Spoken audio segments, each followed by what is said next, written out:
नमस्कार, स्वागत है आप सभी का सितारगंज टीवी में और मैं हूं आपके साथ प्रियंका। और आज हम आपको बता रहे हैं एक क्लिक में उत्तराखंड के बारे में सब कुछ। उत्तराखंड का निर्माण 9 नवंबर 2000 को कई वर्षों के लंबे संघर्ष के बाद भारत के 27वें राज्य के रूप में किया गया था।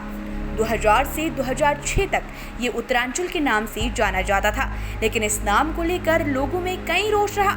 जनवरी 2007 में जन भावनाओं का सम्मान करते हुए इसका नाम बदलकर उत्तराखंड किया गया।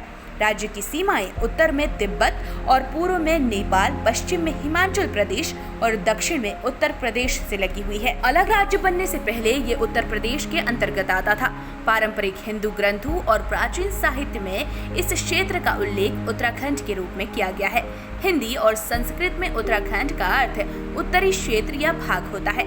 यहाँ भारत की सबसे बड़ी नदियाँ गंगा और यमुना का उद्गम स्थल है, जो कि गंगोत्री और यमुनोत्री है, और इनके तटों पर बसे वैदिक संस्कृति के कई महत्वपूर्ण तीर्थ स्थल हैं। देहरादून उत्तराखंड की राजधानी होने के साथ इस राज्य का सबसे बड़ा नगर है।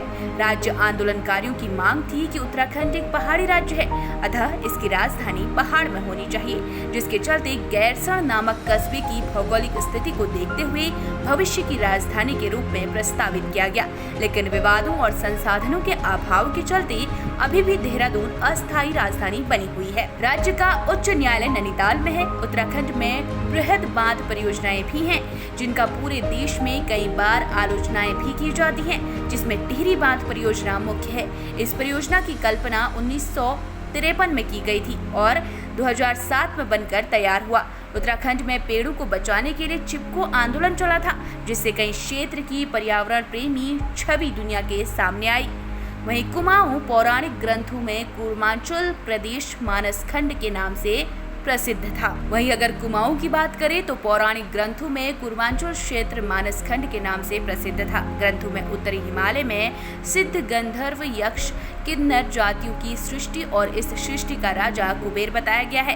कुबेर की राजधानी अलकापुरी बद्रीनाथ से ऊपर बताई जाती है। वहीं कूर्मांचल व कुमाऊं नाम चंद राजाओं के शासन काल में प्रचलित हुआ।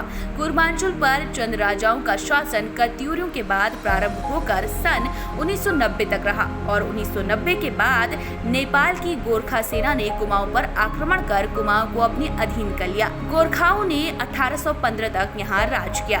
1815 में अंग्रेजों के परास्त होने के बाद गोरखा सेना नेपाल वापस चली गई, किंतु अंग्रेजों ने कुमाऊं का शासन चंद राजाओं को न देकर ईस्ट इंडिया कंपनी को दे दिया। वहीं अगर गढ़वाल की बात की जाए तो इतिहासकारों के अनुसार पवार वंश के राजा ने इन गढ़ों को अपने अधीन कर एकत्रित कर गढ़वाल राज्य की स्थापना की और श्रीनगर को अपनी राजधानी बनाया। केदारखंड का गढ़वाल नाम तभी प्रचलित हुआ है।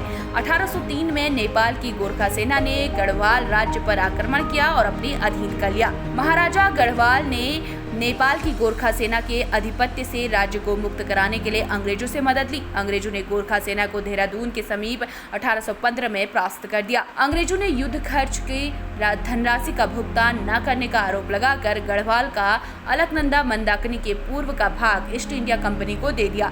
गढ़वाल के महाराजा को केवल टिहरी जिले, वर्तमान में उत्तरकाशी सहित का भूभाग वापस कर दिया गया। वहीं महाराजा सुदर्शन शाह ने 28 दिसंबर 1815 को टिहरी को अपनी राजधानी बनाया। कुछ सालों के बाद उनके उत्तराधिकारी महाराजा नरेंद्र ने ओड़ाथली नामक स्थान पर नरेंद्र नगर नाम से दूसरी राजधानी स्थापित की। भारतीय गणतंत्र में टिहरी का विलय अगस्त 1949 में हुआ और टिहरी को तत्कालीन संयुक्त प्रांत उत्तर प्रदेश का एक जिला घोषित कर दिया गया। 1962 के भारत चीन युद्ध की पृष्ठभूमि में सीमांत क्षेत्रों के विकास की दृष्टि से सन 1960 में 3 सीमांत जिले उत्तरकाशी, चमोली व पिथौरागढ़ का गठन किया गया। एक नए राज्य के रूप में उत्तर प्रदेश के पुनः गठन के फलस्वरूप उत्तर प्रदेश पुनः गठन अधिनियम 2000 उत्तराखंड की स्थापना 9 नवंबर 2000 को हुई।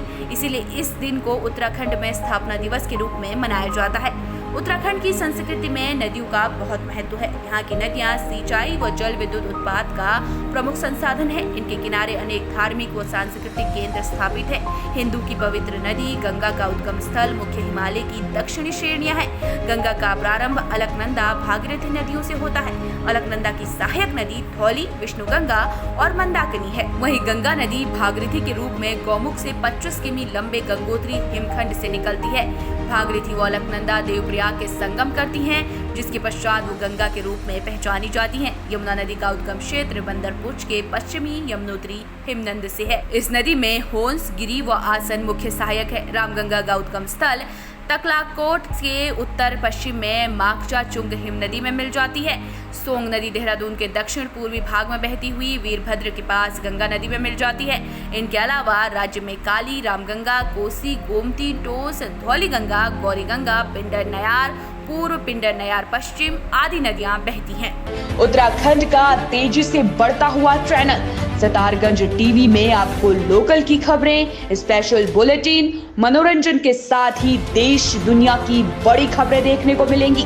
तो सितारगंज टीवी को यूट्यूब पर सब्सक्राइब करें, लाइक करें और हाँ, शेयर करना ना भूलें।